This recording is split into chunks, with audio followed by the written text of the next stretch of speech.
here we simply use the production mixture model as an example to briefly discuss how to build linear programming model, also to find the optimal solutions using Excel solver add-in. So in this case, please first read the lecture slides, get familiar with the parameter values, with variable values, also with contents of this case. So of course an Excel file already is provided to everyone. So in this Excel format, it's listed in a more general format which is suitable for the management purposes. So it specifies all those separate cost terms and also for the revenues for the final total profits. Here we simply want to state that after you are familiar with Excel spreadsheet modeling, you can specify your model in this format, which is more meaningful and it's understandable to everyone who are looking at your file. But at the beginning, suppose we are not familiar with that kind of programming procedures yet. So the starting point for linear programming is always specify our model in a standard, in a mathematical format. So for this case, we can simply state this case in a standard LP model format. So we know in this case we need to decide how many units for each different picture frame. There are 4 different types of frames to be produced. We need to decide how many of each to produce, which will maximize our total profits. And also there are certain constraints are specified here. So if you come back to this model here, we know for resource constraints, first of all, there are specified labor hours available. So in total, there are 4,000 hours available for us to use. And also there are total 6,000 ounces of metal resources, the raw material for us to use for the production. And also there are 10,000 in total ounces of glass material for us to use. So there are 3 conditions for the resources, and also for marketing constraints, we know that based on the case material, we know that we cannot produce more than 1,000 units for the type 1 frame. We cannot produce more than 2,000 for the type 2 and 500 for the type 3, as well as 1,000 for the type 4. So let's simply state in this format here, in a standard format, we can specify all these constraints. And typically for this case, we know all these constraints have the inequality sign related to less than or equal, this kind of relationship. And of course, sometimes you need to specify certain constraints to be larger than or equal.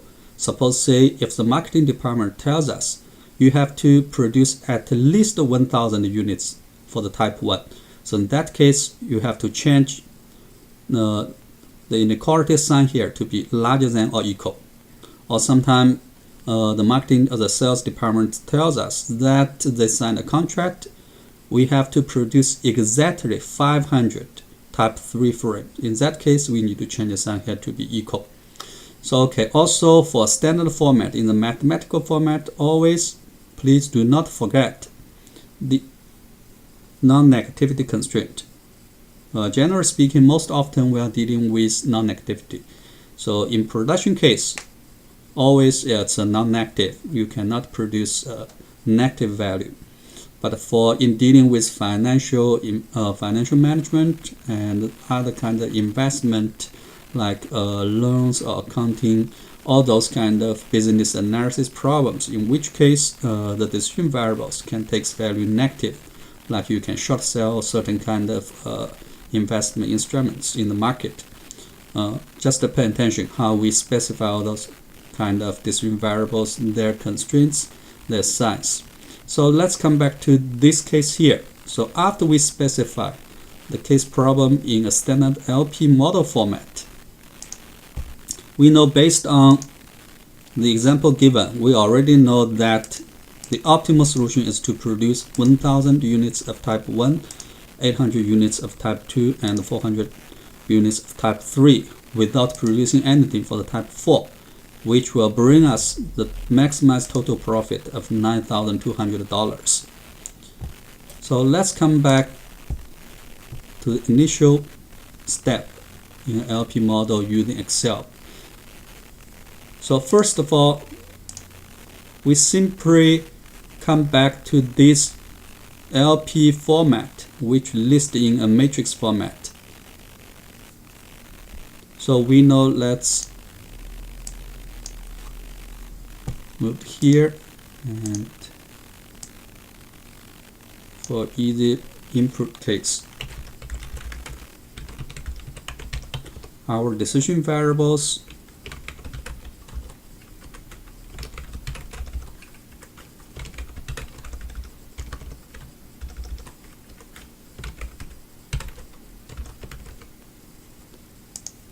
So initially, we assign any values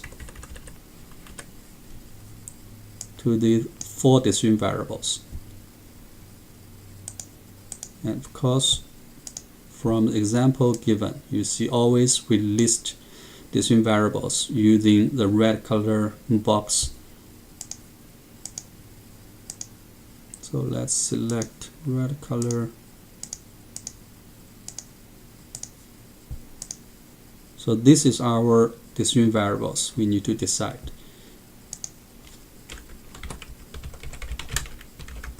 Objective function coefficients, based on the case material here, we know the marginal profit for type 1 frame is $6, $2 each for type 2, and $4 each for type 3, then $3 each for type 4. These are given to us, so you can put a shade here, simply specify that all these parameter values are given. And our target sales, we try to maximize total profit. And in certain cases, we are dealing with minimized total costs. So simply specify the same way. So in this case here, we know it's simply a sum product function of our decision variables and objective function coefficients. So right now, since we are producing nothing for all these 4 type of picture frames, so our total profits is 0.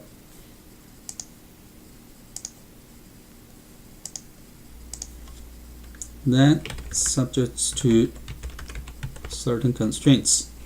Also, we list the constraints functions, their coefficients, in matrix format. So for labor hours and for metal material,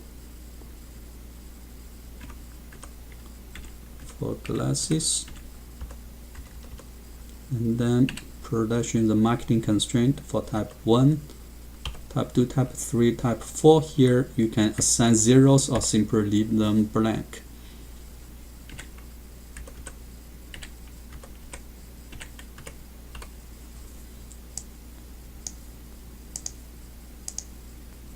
These parameter values are given, so we also shade them here. Then we say the resources used.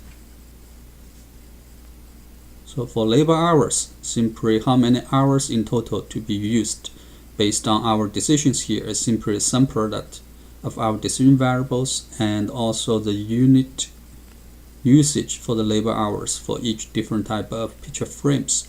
So in this case, it's very convenient for us to keep using the sum product functions after we specify our model in a matrix format, and also specify, because our the position of our decision variables are not changed. So in that case, after we select this range, press F4 key to specify its absolute reference to this range to the position here.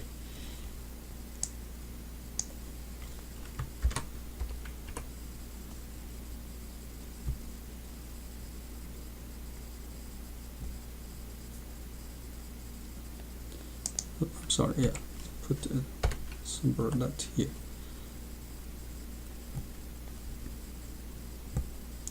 Then after that, simply copy paste. So this specify for each constraint based on some product of our decision variables.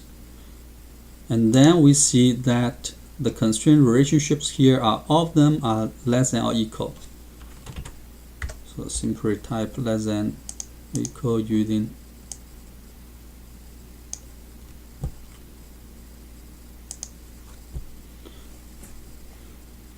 okay, then the right hand side value, these values are given, so simply type them.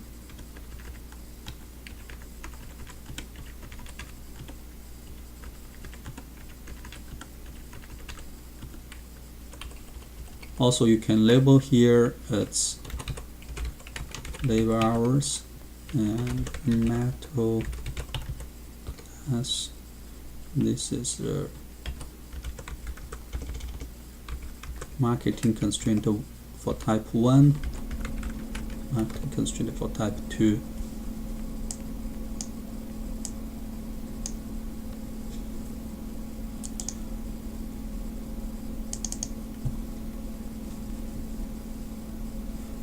Okay, now let's enable solver in Excel here. So we say our target cell, the objective target is in the cell here, total profit. We try to maximize it. And in minimization problem cases, we simply select MIN, stands for minimization. So by changing the variable cells, select the range where our decision variables locates. Okay, after specify our target cell, whether it's maximization or minimization problems, and also specify our decision variables. Here, decision variables can, if there are different groups of decision variables, suppose later on in more complicated LP modeling cases, we need to select the different ranges. In that case, we simply separate them by using a comma sign. So you can, in that case, select another range. So first of all, here we simply dealing with these 4 decision variables. So constraints, click add button here. So since all these constraints are in carrying the less than or equal relationships, this kind of inequality sign, we can simply select the whole range of the resources used. Then the default setting is less than or equal, this kind of inequality. If you have equal sign, select equal. If larger than or equal, and later on also in integer LP modeling cases, if decision variables of them are integers, also use these kind of things. And the constraints here, right hand side, select this one. And if they carry different signs for the inequality sign here, then you need to load in them one by one. But in that case, after you specify one, like our case here, you can specify in this way the resources used for the labor hours should be less than or equal to total labor hours available. Then add in second, third.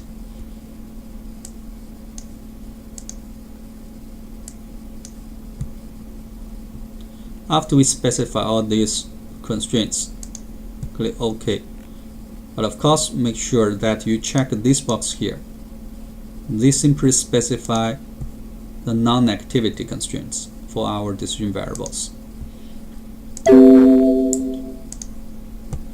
Okay, then also make sure for this case, since all these constraints and our objective functions are in linear format, we are dealing with classical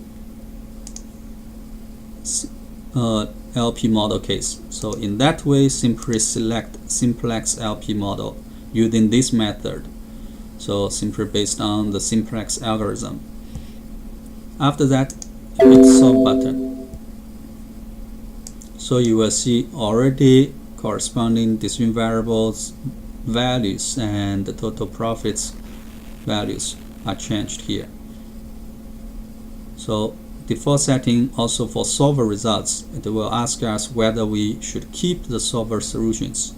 So in our case here, we simply say keep the solutions. Also, we want to bring additional information based on these LP modeling results. So we can select what kind of reports we want. So most often reports we need are answer reports and sensitivity reports. So hit OK. Then based on the outputs here, first of all, our optimal solution is to produce 1000 units of type 1 frame, 800 units of type 2, and 400 units of type 3. We do not produce any type 4 frame. And this kind of production mixture will bring us the maximized total profit of $9,200. And also in certain cases, sometimes you will have different type of optimal solutions, but the total profits will be kept the same. That kind of issue, it's possible to happen. So just keep in mind. And answer reports here list initial values, original values of all those, our target cell value and our decision variables, and the optimal value, the final values listed in the column here. And also it states for the constraints how many of them are binding, which means in our case here, for example, based on the optimal solutions, we are using up all labor hours available for us to use. We are using up all metal raw materials, but we still have some glass raw material left here. And the sensitivity reports, also based on sensitivity reports here, we see that this is our optimal solutions listed in final value in this column here. And also the allowable increase and allowable decrease simply state, like say objective function coefficient value for type 1 for x1 is equal $6. That's a marginal profit brought to us by producing every 1 unit of type 1 frame. And this value can be increased by infinite number, sufficient large number here. And also it can be decreased to be $4. Still, we keep producing 1000 units of type 1 picture frames. So these two values give us a range for the coefficients to locate, in which range we still keep the same optimal solutions. So simply this specifies the range of optimality. And also for the shadow price, remember that for certain constraints they're binding. So in which case, if we increase the resources, like for example labor hours, then by 1 unit more labor hours available for us, the shadow price, it means it will bring us additional $1.20 in the total profits. So this is simply an example how to construct an LP model in Excel and using Excel solver to find the optimal solutions.